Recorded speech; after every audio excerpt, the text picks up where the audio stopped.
Hi, this is Jack Stanley, and I wanted to talk about a book in my library. I like to pull out books, and I decided I should start doing this more often and bring out some of these books to share them with you and share some of the history, because some of these books have such a fascinating history. And I get all fired up about where the books were and who the people were who had these books. Because sometimes that's far more fascinating than the book itself. But this little talk here is the convergence of many histories all banging together, because there's so much history involved in this book. It's pretty incredible. So, let's get started here. For some of you, you may be aware in London there is something called the Benjamin Franklin House. And that's where Benjamin Franklin stayed when he lived in England for a number of years. And he stayed with the family there. And he got to know a number of people that lived there. And one of the people he became very close to was Dr. William Hewson, who was a doctor, a researcher, and also he studied the human body.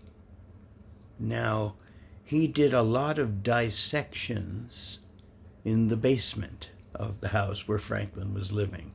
And probably the good doctor went down and joined him occasionally to look and to learn. And the interesting thing is that in 1998, long after this, when they were doing restoration work in the Franklin House in England, they found the remains of 10, 15 people in the basement. And this was all from Dr. Hewson's work. Well, Dr. Franklin became very close to the Hewsons and became a dear personal friend to the family.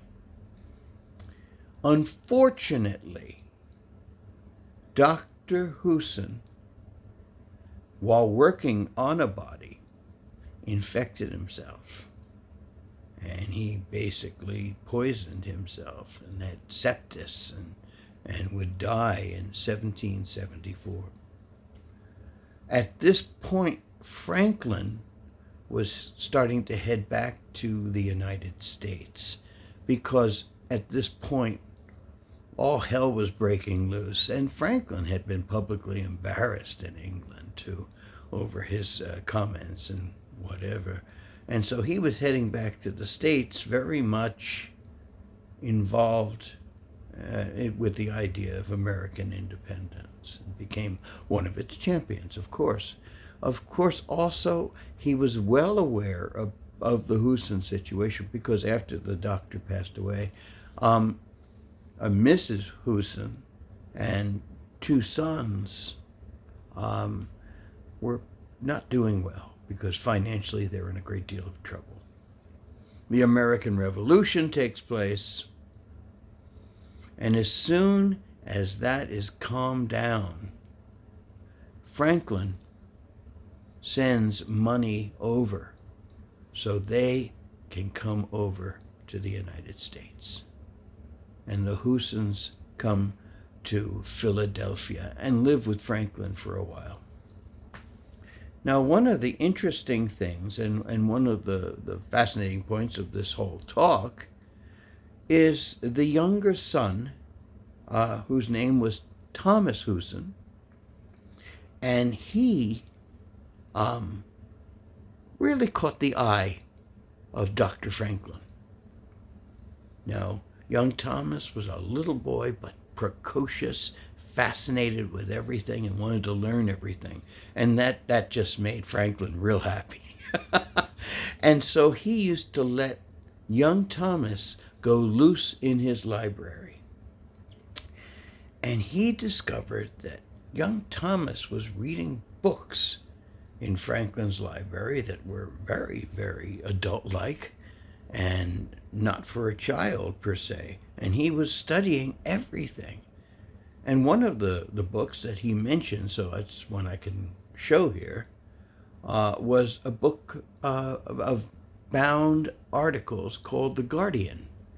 This is a copy of The Guardian, probably very much like the one that Franklin had in his library. And, let me open this up for you. This is from 1762, this book here. And that was a very, very popular book with young Thomas, reading basically adult-like books when he was so young. So Franklin was very, very impressed with that, and he spent an awful lot of time with him, teaching him, and letting him learn about various aspects of history, of science, of the nature itself.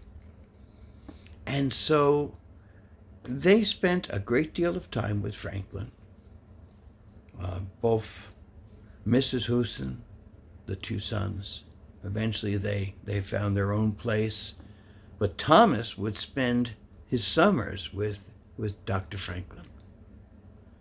And Franklin just adored him, and he considered him his surrogate grandson. Now, the interesting thing is that as Franklin started to fail, and the days were coming to an end in his life, young Thomas spent a great deal of time with him, reading to him, as did his mother, as did members of Franklin's family. But Thomas spent a great deal of time with Dr. Franklin toward the end of his life as well. And what is most interesting is that when Franklin died, in his will, he left a number of books from his library to Thomas. And so Thomas was so interested in the various things that Benjamin Franklin had been teaching him about science, about being a doctor, that he became a doctor himself, like his father had been. And Franklin knew before he died that Thomas was doing this, and it made him extremely happy. And eventually he became a doctor, became very well known in Philadephia. Now, while all of this is going on, you have Franklin's family, which had become very, very radical. In fact, Benjamin Franklin's grandson, Benjamin Franklin Bach, B-A-C-H-E, however you want to pronounce that, could be Bake, Buck, or something like that. He founded a newspaper called the Aurora. The American Aurora was an extremely radical newspaper, and it was very much against the Federalists. Benjamin Franklin Bach was very much a radical Republican before that term really became a term in the Civil War. He was a radical Republican, very much in the vein of Thomas Jefferson or James Madison. And the American Aurora just attacked George Washington. John Adams never let him go. And eventually, Benjamin Franklin Bach was jailed in the Alien and Sedition Act and put into jail and died in jail, as a matter of fact. Kind of shocking. Benjamin Franklin's grandson dies being held captive by the country his grandfather had founded. And so Thomas, at this point, was, looking after some of the kids and taking care of things a little bit. And he was very different. I wouldn't call him a Republican, nor would I totally call him a Federalist. He was somewhere in between. And he was very, very fond of a publication that came out in 1811. and that was the American Review of History and Politics. And this is Thomas's copy. Now, what is interesting about it, let me open up the title page here so you can see it's kind of delicate. So here is the title page, little tear down at the bottom there, you'll see, but signed on the top by Thomas Hewson, and this is one of the volumes. And this magazine was really quite fascinating because it was written by an ardent Federalist in Philadelphia. And you got to remember, in Philadelphia, it was a hotbed of liberalism, you might say, which was the Republicans. And so the Federalists were more right-wing leaning. And so that magazine had been started by Robert Walsh. It didn't last long. It only lasted from 1811 to 1812. That's it. And they were very critical of President Madison. And of course, you can understand it probably didn't go over too well in Philadelphia. And so it all ended. But there were only, in the bound copies, there were only 4 books total for the whole magazine. That's it. It's fascinating reading, though, because it's looking at things in a very, very different way as we're working into the War of 1812. It's really quite amazing. Now, a couple of things about Thomas Hewson. He became a doctor. He became very much involved in the medical situation in Philadelphia. Also, many of the hospitals and centers of learning he was very much involved with as well. He would write letters to Thomas Jefferson. He wrote letters to a lot of the founders, finding information. Wrote letters to Benjamin Rush.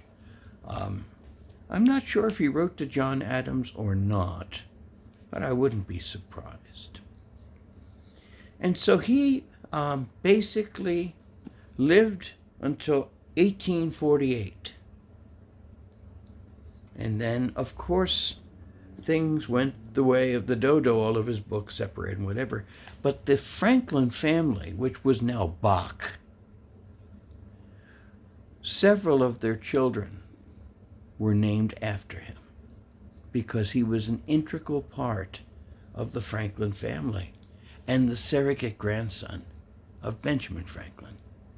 And to me, it's a great honor to have one of his books, that this was read and held by an individual who knew Benjamin Franklin, who conversed with Thomas Jefferson, who was friendly with James Madison, who talked to lots of the founding fathers. And it's kind of an honor, as I said, to have his book. And to think that books like this were also something that he really, really enjoyed reading in Benjamin Franklin's library. Boy, this is a fella, if I could go back in time and talk to, it would be fascinating to talk to, because he spent so much quality time with Benjamin Franklin, who was an amazing individual. I don't think anyone can doubt the fact that Franklin was an amazing individual in so many different fields of innovation in printing, in thought, in philosophy, in basically developing a new nation. And so it's pretty cool. And I just wanted to share that with you and try to contain my enthusiasm about how much I really love having one of Benjamin Franklin's grandsons, surrogate grandson at that, but someone that Benjamin Franklin considered a grandson and left several things in his will to have one of his books in my library. So that's pretty much it. And hope you enjoyed this. I'm going to try doing this a lot more start sharing some of the books in my library. While I'm around and while the library exists, the thing is, just to finish this real quickly, you never know how long you're going to be around or whatever. And a lot of times after something happens and you're no longer around, your possessions go in every which direction. While I have all of this all together, it's kind of fun to sit there and share it all with you. And I'll keep doing that for a while. Of course, sometimes if I'm not doing it, remind me, yell at me and let me know. Say, Jack, get out here and do this. Okay. So, thank you so much.